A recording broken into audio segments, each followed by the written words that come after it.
Em pleno processo de eleições, um acidente marca o trajeto da campanha política eleitoral do país.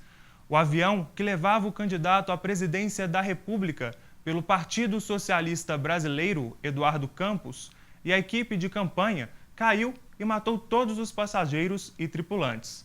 A aeronave decolou do aeroporto Santos Dumont, no Rio de Janeiro, com destino ao aeroporto de Guarujá. Por causa do mau tempo, o jato, modelo Cessna 560 XL, arremeteu e logo em seguida perdeu o contato com o controle de tráfego aéreo. Com a morte de Eduardo Campos, forma-se um novo cenário político. Mesmo antes da oficialização da candidatura, Marina Silva subiu na pesquisa. No último levantamento realizado pelo Instituto Datafolha, 21% dos brasileiros pretendem votar em Marina. Esse contexto mexe com a corrida presidencial. Seria uma mudança efêmera? Um sentimento de comoção nacional que transformou esses números? Ou será que a figura da atual candidata agrada mais aos eleitores? Para saber um pouco mais sobre essa nova configuração e como que ela pode interferir no cenário político eleitoral do Brasil, eu vou conversar agora com o professor e cientista político Moisés Augusto Gonçalves. Tudo bem? Muito obrigada pela entrevista. Professor, como que a morte do candidato do PSB, Eduardo Campos, pode interferir no cenário político? Veja só, a morte do candidato Eduardo Campos foi uma tragédia. Agora, uma leitura mais fria, com certo distanciamento, nós não podemos superestimar, né, os resultados, as consequências dessa morte, e também nós não podemos pensar simplesmente do ponto de vista da comoção nacional. É uma perda inestimável, mas ocorre que o candidato Eduardo Campos tinha apenas 8% das pesquisas, ele estava patinando e ainda estava muito restrito ainda ao Nordeste, particularmente a Pernambuco. Não é?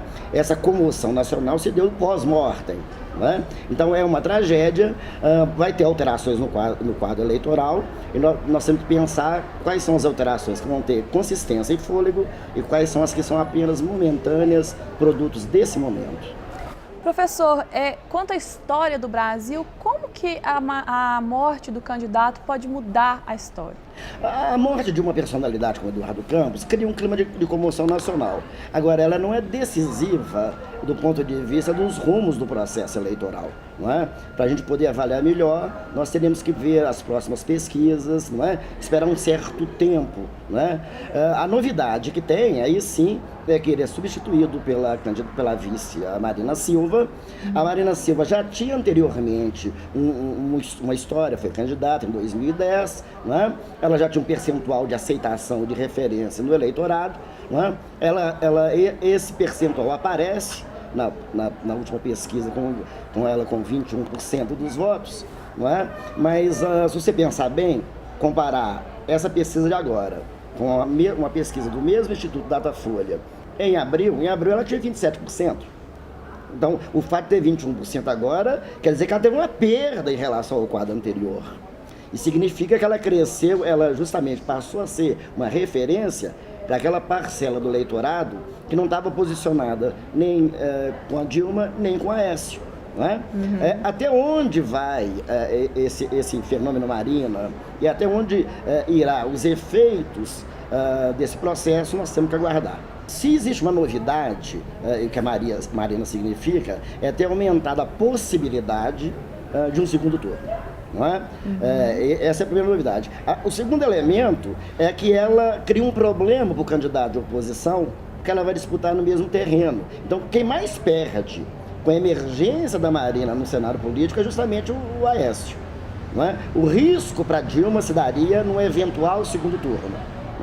Mas se pensar agora, nesse momento, no clima de comoção nacional, ela se torna uma referência para aquela parcela que ainda não tinha feito uma opção entre as demais candidaturas. Você acha que a Marina tem ideologias diferentes das do Campos? Você acha de que maneira ela vai sustentar as propostas do candidato que faleceu? Pois isso é uma questão importante, porque há um problema em coesionar não só o PSB, mas em coesionar os partidos que faziam parte da aliança.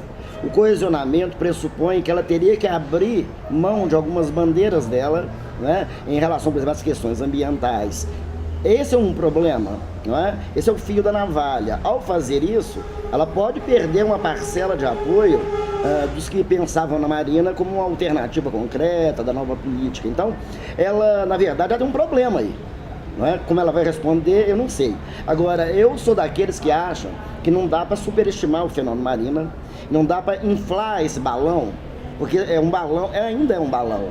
Até onde tem consistência, tem capilaridade, tem um enraizamento na sociedade, alguma coisa que nós vamos ter que esperar ainda para ver.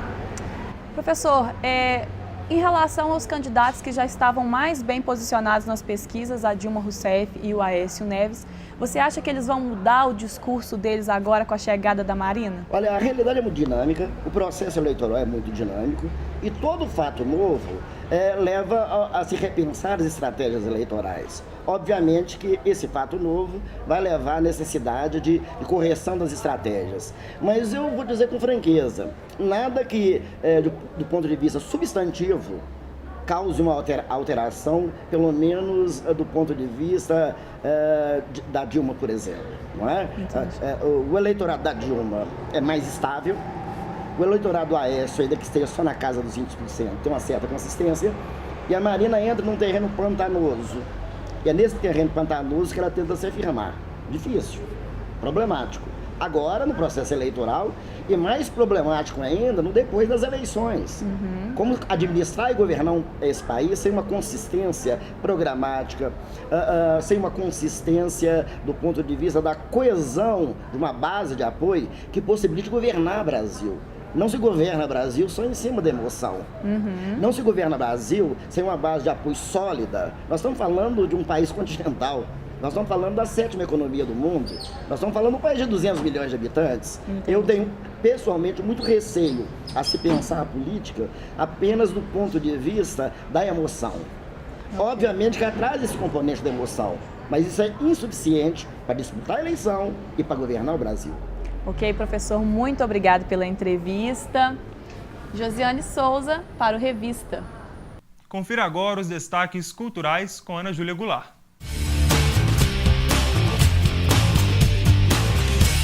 Olá pessoal, tudo bem? Essa edição dos Destaques Culturais começa com um evento imperdível. Entre os dias 22 e 31 de agosto, a cidade de Tiradentes transforma-se no palco de um dos mais importantes festivais de cultura e gastronomia do país.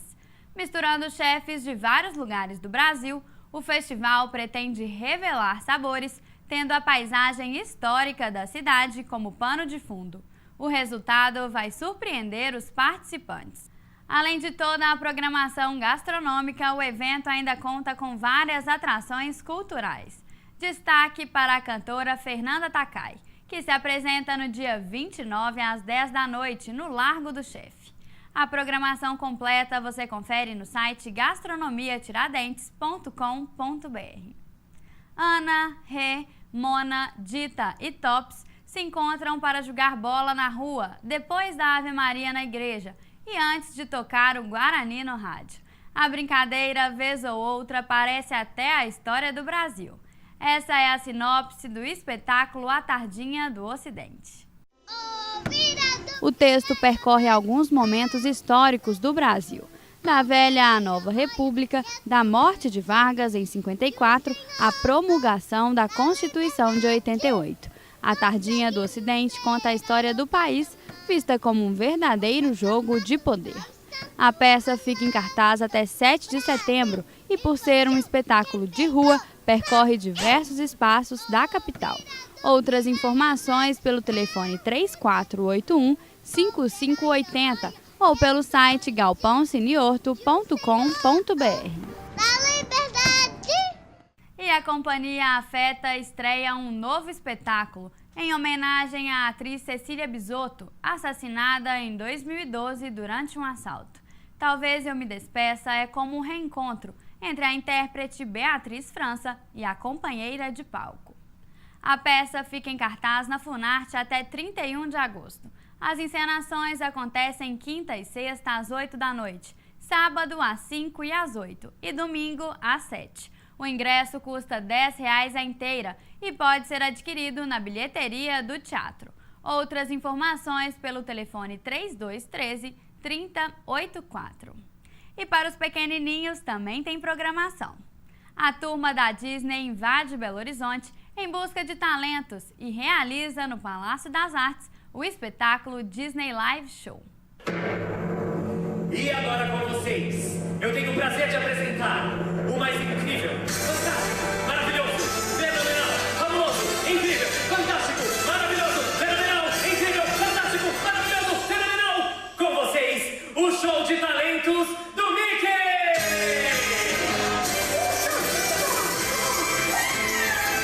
Os personagens mais famosos do mundo se aventuram em uma busca por talentos, cheia de inesperados e emocionantes encontros, com uma combinação que pretende encantar adultos e crianças, unir brincadeiras, músicas e coreografias.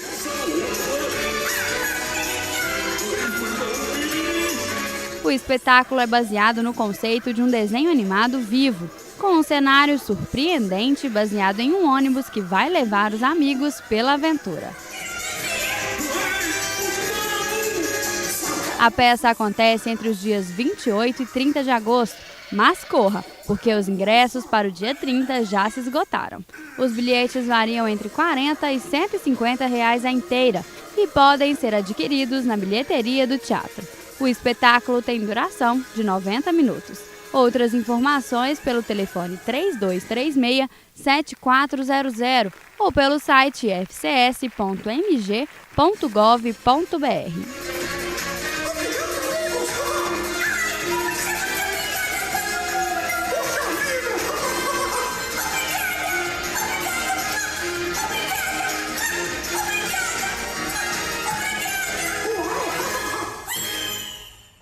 E para fechar, vocês sabiam que neste mês é comemorado o folclore? A palavra que vem do inglês significa conhecimento do povo. Não é mesmo, Vitor?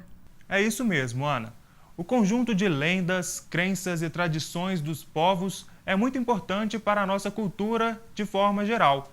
E é por isso que o final do nosso programa de hoje é dedicado ao folclore. Na semana que vem tem mais revista para você. E eu te espero, hein? Até lá! Tchau!